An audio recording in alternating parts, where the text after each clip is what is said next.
Greetings. Welcome to the home of the world-renowned Dr. Frankenstein, where you have nothing to lose but your head.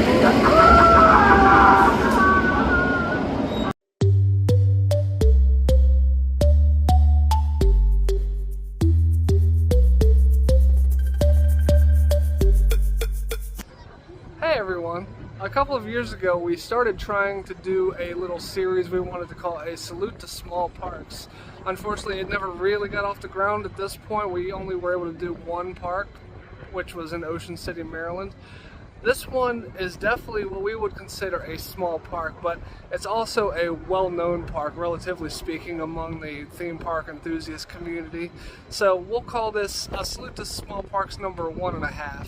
We're here at Indiana Beach.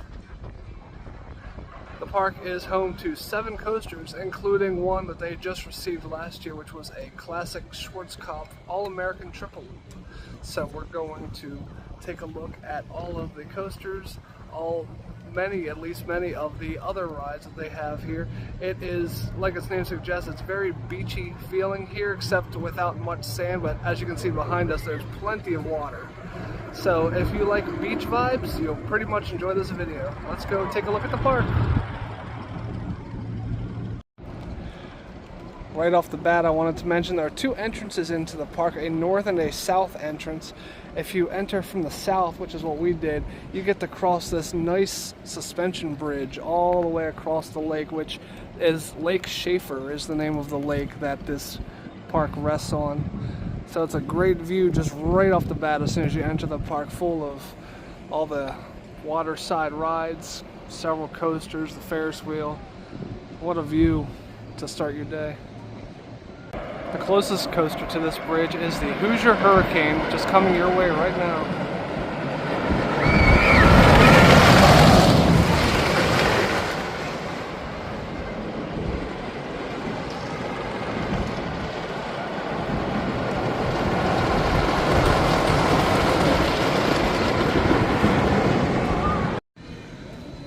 Of course, like any good amusement park, they have their own mascot here.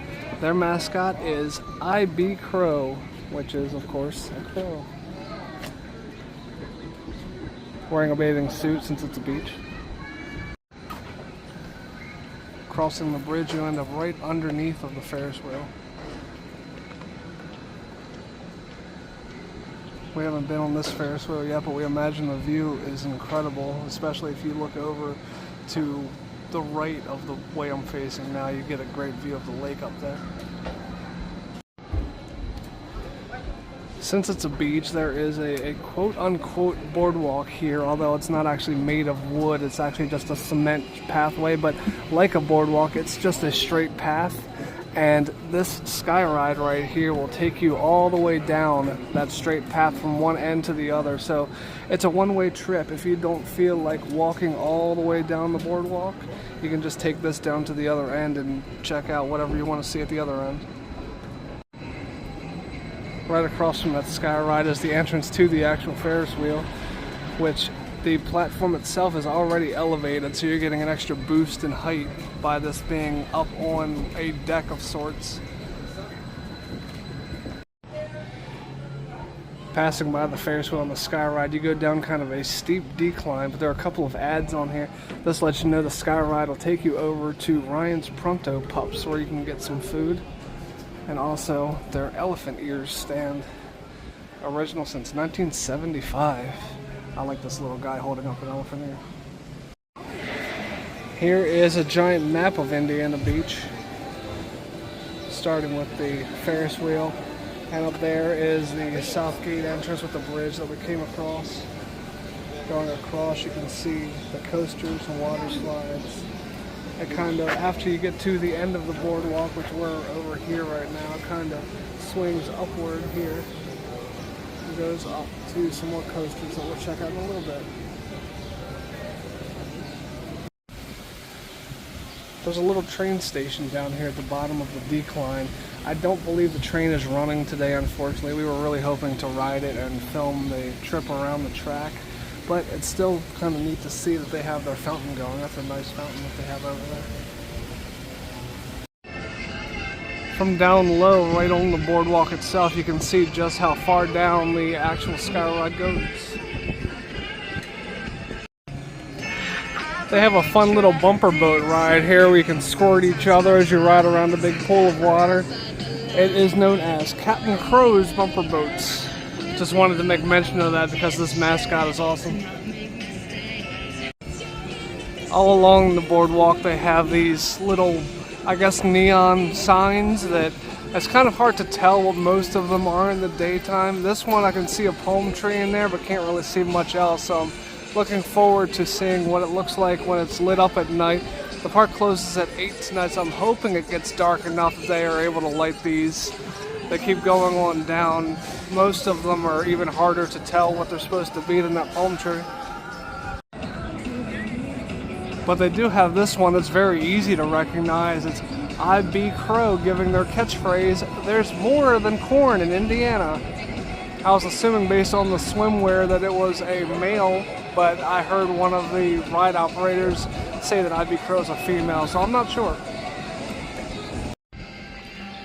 Tasty Escape is a sub shop near the front of the park. It has a variety of items, including a Wabash Cannon Bowl, a Cornball Express, a Lindsay, chicken Philly cheesesteak, a regular Philly cheesesteak. The restaurant itself is basically right up on the water, which is nice, but the seating is limited to just a couple of tables, and that's actually not really that big of a problem. I'll tell you why with a little thing that's easy to miss right near the restaurant. Directly next to the Tasty Escape is the Crow's Nest, which is one of the several souvenir shops that they have here. But there's more than just souvenirs inside the shop. If you come into the Crow's Nest and come all the way into the back, there are 3 tables back here, very quiet and air conditioned in the heat. Give you a great view of Lake Shafer to look out on while you're eating. So this is why we recommend checking out the inside of the Crow's Nest for your seating if you decide to eat from Tasty Escape. Also outside the shop they have these fun little planters shaped like a frog, a smiling snail, and a bull.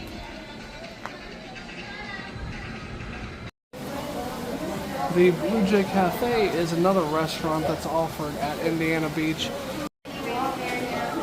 I'm putting this one in the video right after Tasty Escape, even though the 2 restaurants are nowhere near each other in the park, because Jen and I decided to eat separately today, and we want to put both of our dishes together in the video. So yeah, they are opposite ends of the park, but we're putting them here for our food review.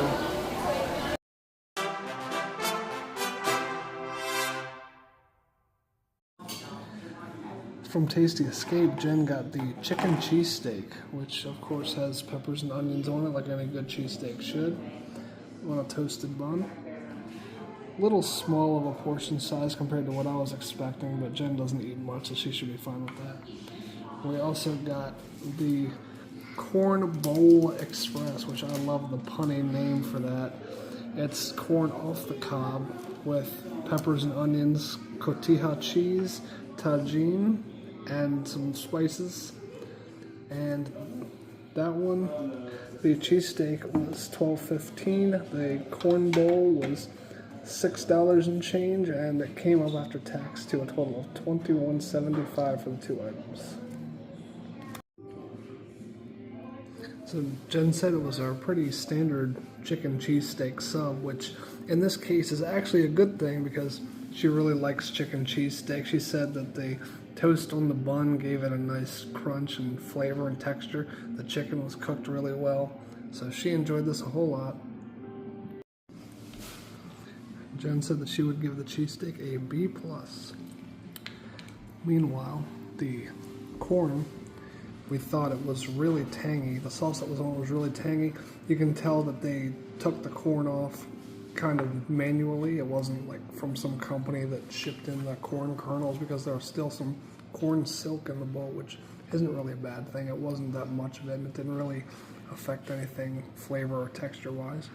But all of the toppings that were on the corn had a really strong flavor, really tasted great together. We both really enjoyed the corn a lot.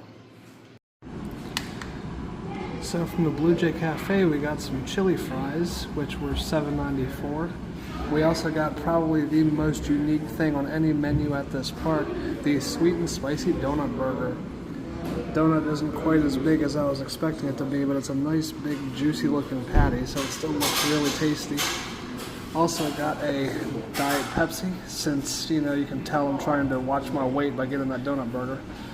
And also we got a bottle of water, which the reason we got this water was because it has this special Indiana Beach label on it. That's a really nice touch.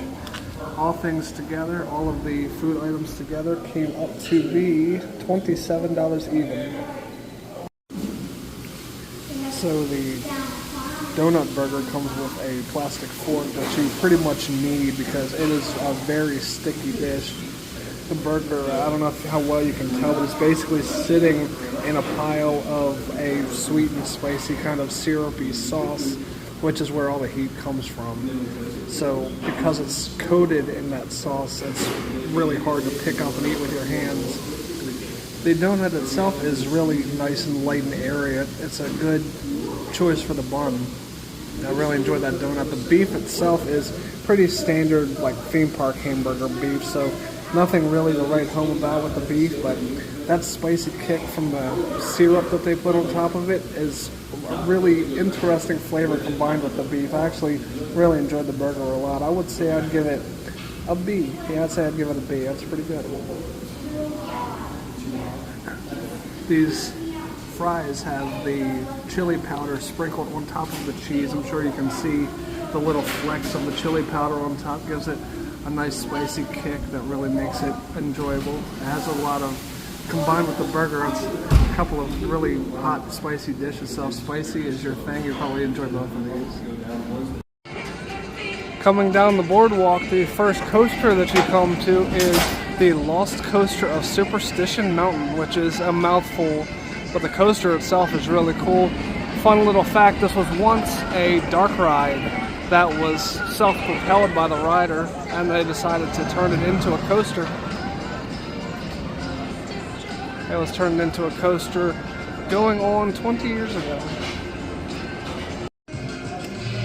The Lost Coaster, as I'm just going to shorten it to since the name's a mouthful, is a very quirky coaster. First of all, as you can see here, you go up an elevator lift, which you don't see too many coasters having.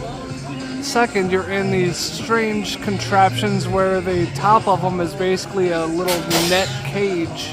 It's kind of like a mine car with a net cage roof. And also you sit facing one another, which means one person is riding backwards through the whole course.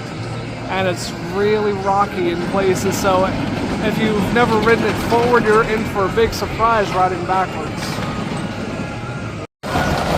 The coaster only hits a top speed of 20 miles an hour, but it feels so much faster in places. And there are animatronics inside. As I mentioned earlier, it was once a dark ride, so they kept some animatronics in there, so there's a little bit of a storyline as you go through. It's kind of fun. They have a big display showing some of their more major food places here. We're going to take a look at many of these. A lot of them are surprisingly quirky here, which is one of the nice things about this park. Quirky's fun sometimes.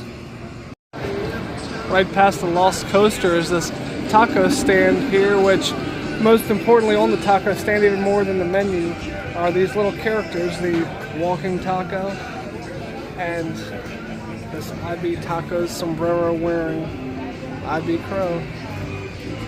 You can take a look at the menu here: taco, walking taco, nachos. You know, typical Mexican fare. It's just funny to see the little IB Tacos, IB Crow figure on here. IB Tacos is even featured on this, the first of many of the signs where you can stick your head through for a photo op. Jen definitely loves her tacos.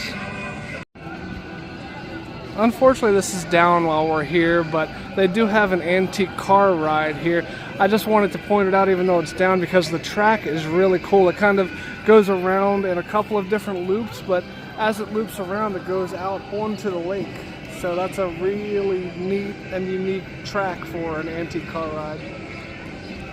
Or it might not go out onto the lake, but it goes very close. I love the hand-painted signs as well. Reminds me of Knoebels a little bit. Well, there's a fun little shooting gallery here. Surprisingly, it's still only 50 cents for 15 shots. Not everything is $1 plus nowadays. And the arrangement of characters for you to shoot at is pretty cool. And spooky. They have a lot of spooky stuff at this park, which I don't mind.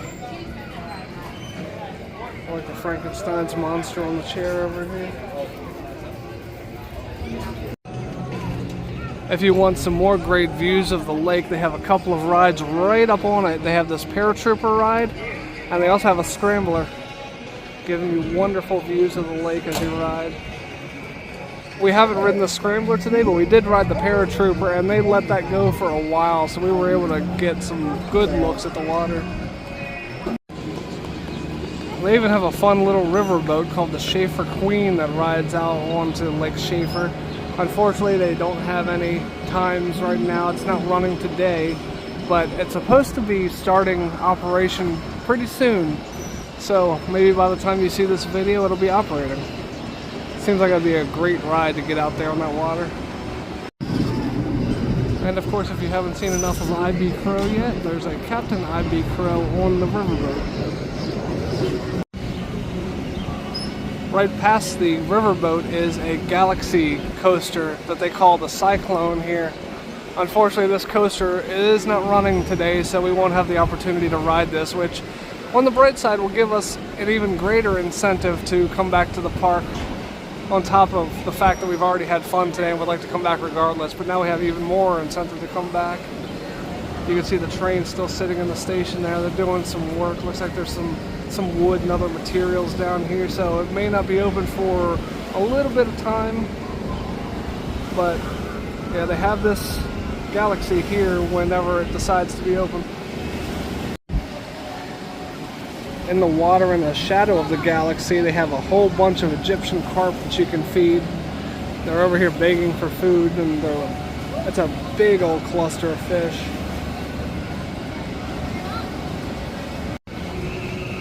They even have a hand-painted sign talking about the carp feeding. I love this little sign they have by the carp feeding area. We'll entertain for food. There are a few little tiny shops in this area selling various things, and there's also a nice little fountain here. Past that, there's some restaurants still, including some frozen dipped bananas and Dole Whips, and also some mini donuts. So you can go and get some refreshments over here.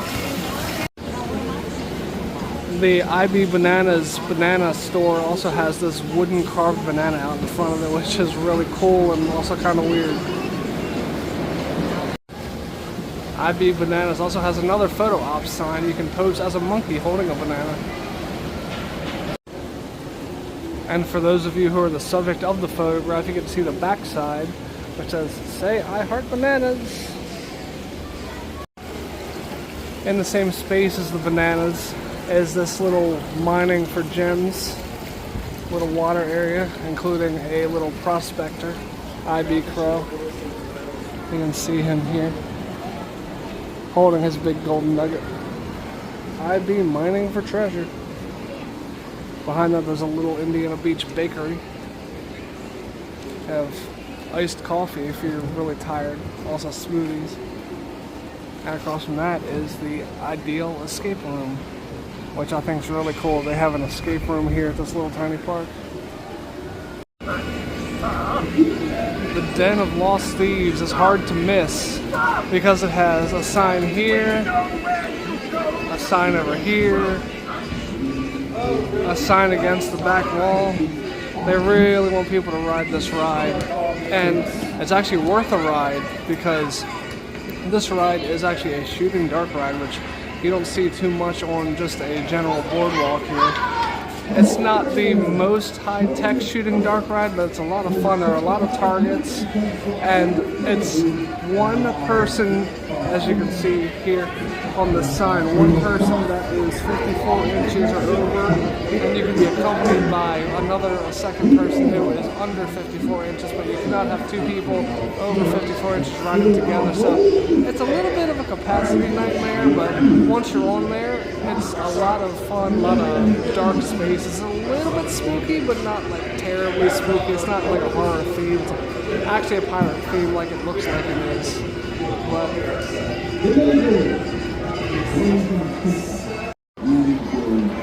and to draw you in further to the ride, they have some animatronics. They have this talking pirate skeleton up here in a crow's nest. And then up on the roof there is a pirate in a boat with a big cannon. And this one's kind of hard to see, but there's another pirate holding up a big bag of gold on the roof as well.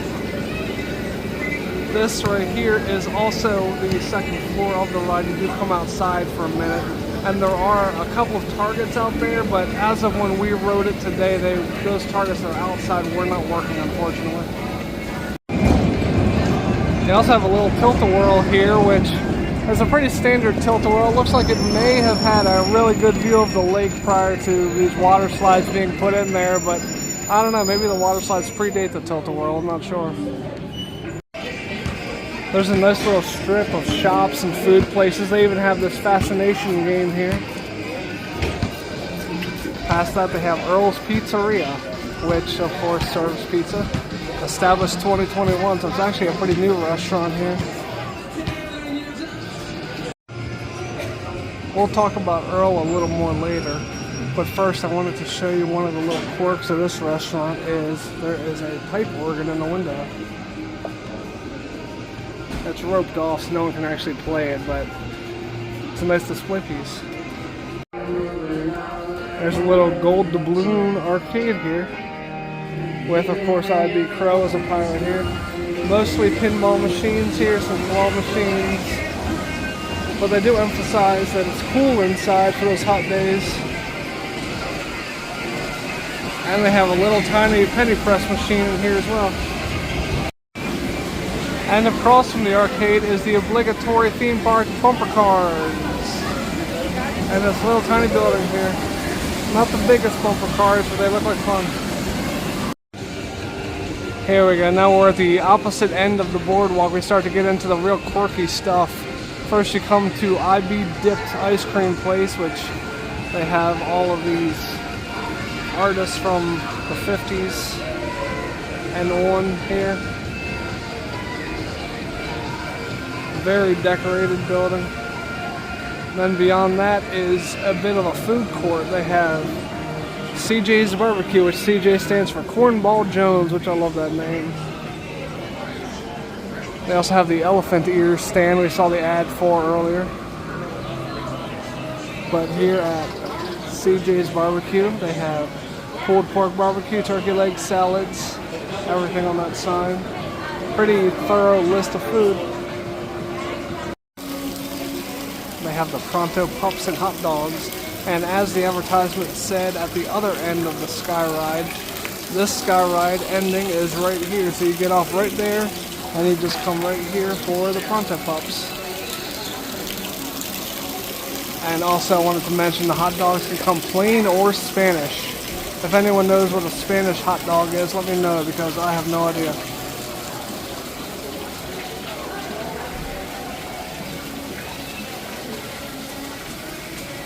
Here's a look at the signage out here for the Pronto Pups.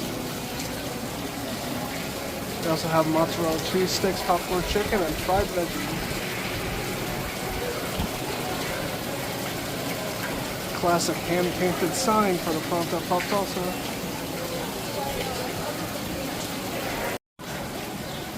Okay, so there's what a Spanish cheese dog is, but it doesn't really answer my question still. I still don't know what a Spanish hot dog is. And of course, here's the quirkiest part of all of this area. These little Easter Island heads that are also fountains, flanking both sides of the Pronto Pups. And of course, another one of these photo op spots you can stick your head through. This time you can be a corn dog, advertising the Pronto Pups. There's also a second level above the Pronto Puffs that features the Sky Bar, which of course is a bar. They also have the Sky Room family dining, which I don't believe is open at the moment, but you can see some tables up here. You get a second story view of the water from up there. The Sky Room sits on top of an arcade. It's not that large of an arcade, but still kind of interesting that they have an arcade right under the restaurant. It's mainly classic games, a couple of newer ones here, like the giant Pac-Man here, but they have your classic arcade cabinets in the back as well. These are just the rules and regulations for Indiana Beach. Kind of boring stuff, but I just wanted to look at it because it's really big, and also because yet another look at IB Crow. Another place to get an alcoholic beverage here is IB Beach Brew, which is directly underneath of the exit to the Sky Ride. So you can get right off the Sky Ride and go right to getting a beer. They also have a Modelo ad that says brewed full-time for White Sox fans. I guess Chicago is the closest major city with a baseball team to this area. Here's some classic signage for Indiana Beach. Some black and white photos from the park from back in the day. It's been open a long, long time. And also a classic look at IB Crow with his or her catchphrase, "There's more than corn in Indiana." Next to the Bluejay Cafe is yet another indoor arcade. They had the outdoor arcade we saw a minute ago. They have, like, about 10 feet away, another indoor arcade, so several arcades here. Nothing really special about this one, so I'm kind of glossing over it, but it's here.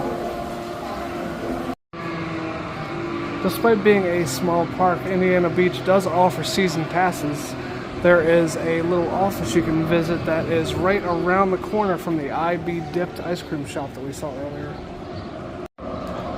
Actually, if you continue around the building, they have a big obvious sign to let you know that that's where guest services is right here.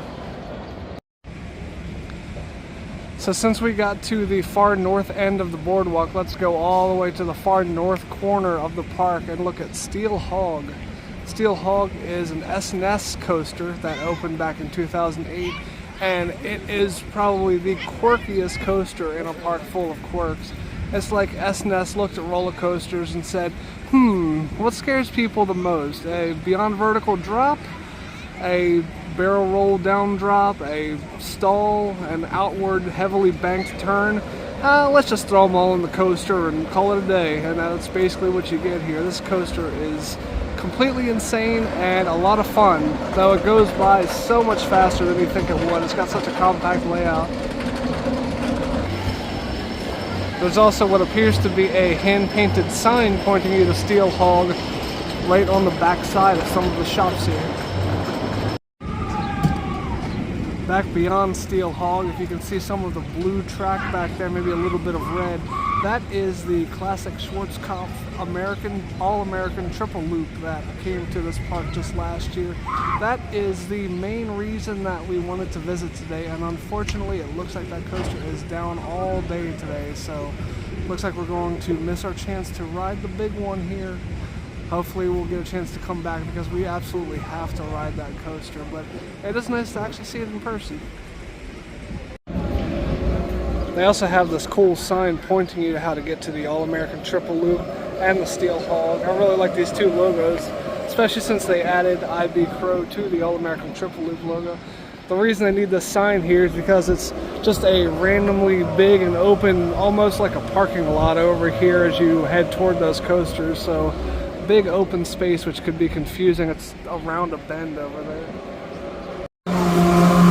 At the north entrance gate to the park, they have this nice big Welcome to Indiana Beach banner on the fence right underneath one of the magic carpet rides here. You don't see too many of these. Seems like these are disappearing from parks, so I like that this park still has those. And there it goes in the other direction.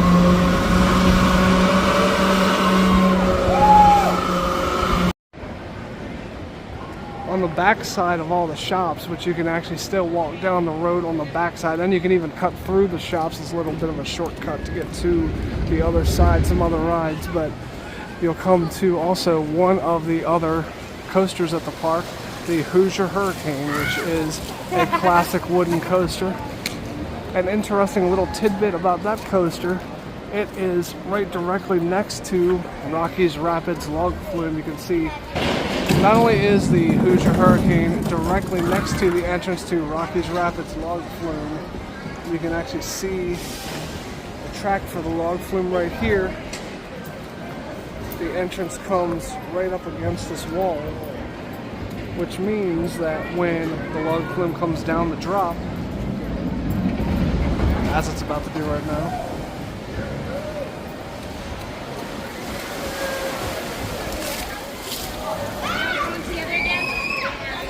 dumps water all along here, so you might want to time your entrance onto the coaster with making sure that the log flume has already passed.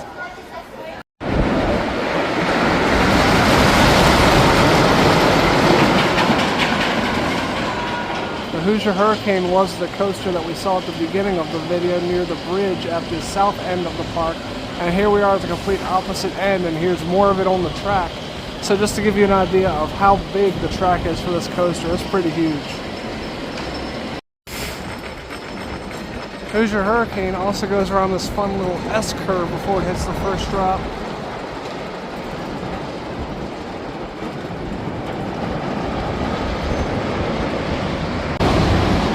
Right past the log flume, there's also a small section of kiddie rides that includes, among other things, a little carousel and a really tiny Ferris wheel.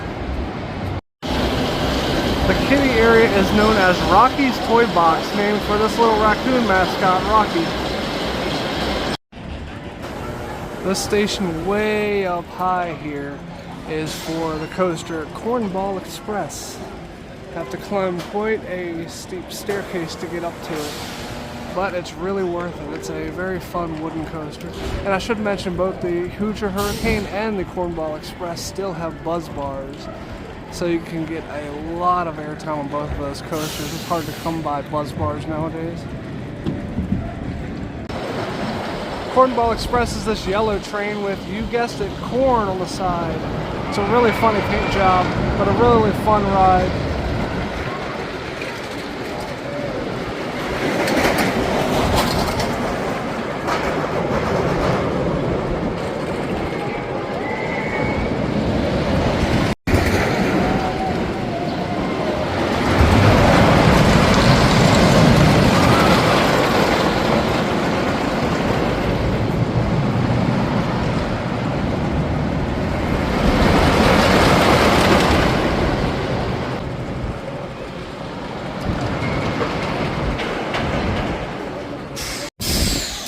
And as far as coasters are concerned, last but not least, directly across from the entrance to Cornball Express is Tig'rr, with an apostrophe for some reason. The interesting thing about this, as you're coming up a ramp to get to the coaster, because the coaster is on an elevated platform, they have this cool little Tig'rr statue overlooking everybody. That's a really weird, unusual touch. Tig'rr is a rare Schwartzkopf Jetstar 1 model. There aren't too many of these left, so it's really cool that Indiana Beach still has one. You can see how it whips around those turns. It's a coaster from 1984, so you can guess going around those turns isn't exactly the most comfortable thing, but it's certainly not the worst coaster in existence.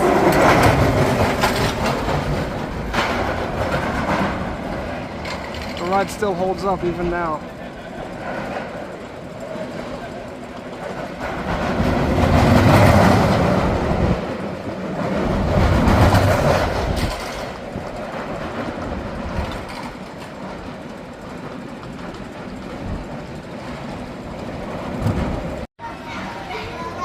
I have to admit that I know next to nothing about Indiana Beach, so it's really cool that they put together this little historical center in here about 5 years ago.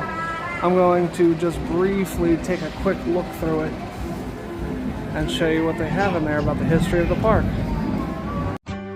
Remember Earl's Pizzeria that we saw earlier in the video?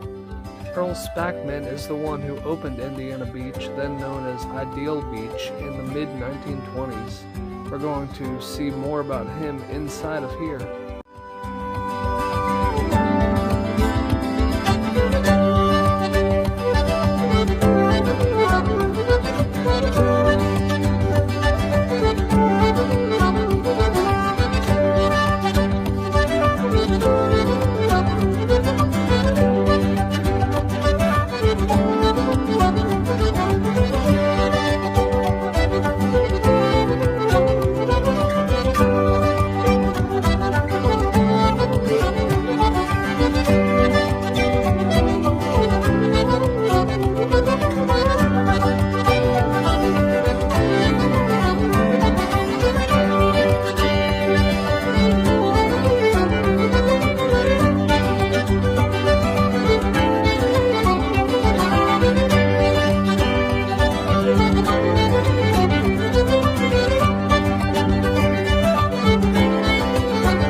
person working inside the museum at the time was kind enough to give us a copy of this Indiana Beach Gazette that has a timeline of the park's history going all the way from opening in 1936 all the way up until about 2020. So with us not knowing much about the park, it's really fascinating to have received this. It's really nice to learn everything that happened there, especially since we're such park history nerds. And I saved the best non-coaster for last. Frankenstein's Castle. Fear, fantasy, fun. Unfortunately, it's an upcharge attraction, $3.50 a person, but it's a little fun house, well themed and spooky. And to draw you in, there's a talking animatronic out in front. Frankenstein, come in. As you can tell, our residents are dying to meet you. Oh, I am Bloodsworth at your eternal service. Come, let us take care of you.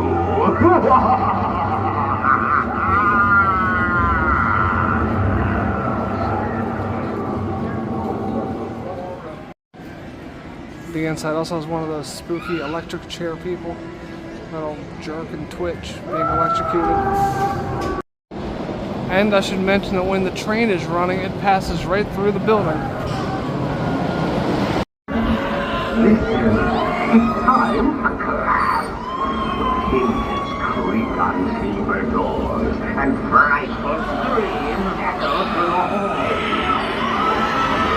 Flicker and the rats are shrill. This is the time when the doctor is present, waiting for you. Doors and frightful screams echo through the halls. The candles flicker and the rats are shrill. This is the time when the doctor is present, waiting for you with fiendish delight. That last one sounded awfully familiar. I wonder where I've heard that one before. Strange. So that was our day at Indiana Beach. It's a very, I've used this word before, but it's true, it's a very quirky park, but it's a lot of fun. The coasters, it's unfortunate that the one that we really wanted to see wasn't running today, but it comes with the territory of being a theme park fan. That's going to happen from time to time. Yet, like I said earlier, it's yet another incentive to come back to the park, so we're looking forward to making our way back so we can ride the All-American Triple Loop. What we did ride was a ton of fun. Those coasters were great. They have some really fun flat rides, some very fair / beach-like flat rides, which makes sense for what the theme of the park is here.